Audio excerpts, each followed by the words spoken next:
I have a golf course and I want to create a drone park with gates and courses. What advice would you give me? Um, more power to you. I would reach out to your local multi GP chapter and talk to the local chapter organizer, the guys who run the races. They are a pre-existing user base. Um, I am going to assume that you're doing this for free and you're just going to invite people out of the goodness of your heart. If you charge people money to do it, then it's hard to imagine what kind of amenities you would have to offer to make, like, the FPV user base is tiny, and FPV pilots know that they can fly pretty much anywhere. So if you say to them, hey, for $20 you can come fly at my drone park, it'd have to be a freaking epic drone park, and you would never make your money back. Like, when I think about the drone park out at Eric Sackler's place up in the Pacific Northwest, I think he's near Portland, but he's not. He's near Portland. He's adjacent to Portland. He has tens of thousands of dollars in that drone park, and I don't like know his budget, but like when I look at like the construction materials he's got, I know that like one piece of that culvert costs $1,000, costs $2,000, right? Just the sheer amount of lumber and construction material he has, there's tens of thousands of dollars of infrastructure there. So if he were to then say, I'm going to charge money, and he doesn't do that, by the way. He's not running a business. He just has a backyard. So you're going to set up these gates and courses, right? It's unlikely that people would be willing to pay. They'd just be like, who the F is this guy? We're just going to go fly in a park. So how do you, what kind of amenities? If you're just like, hey, here's a place you can come fly.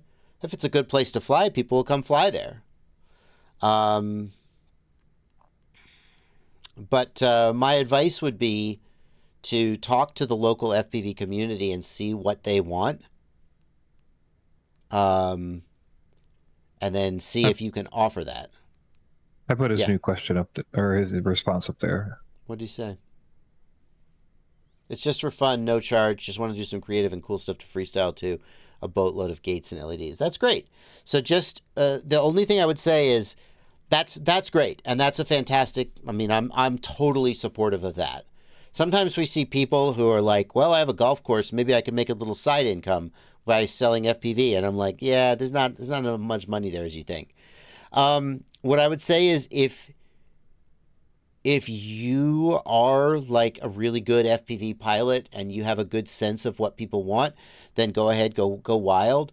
I've seen FPV courses designed by people who weren't like experienced FPV pilots, and usually the things that they think FPV pilots want, they aren't. So like I would study other people who've built FPV parks, like again, Eric Sackler,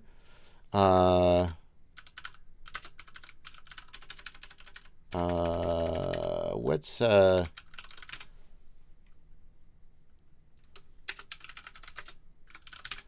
like if you look at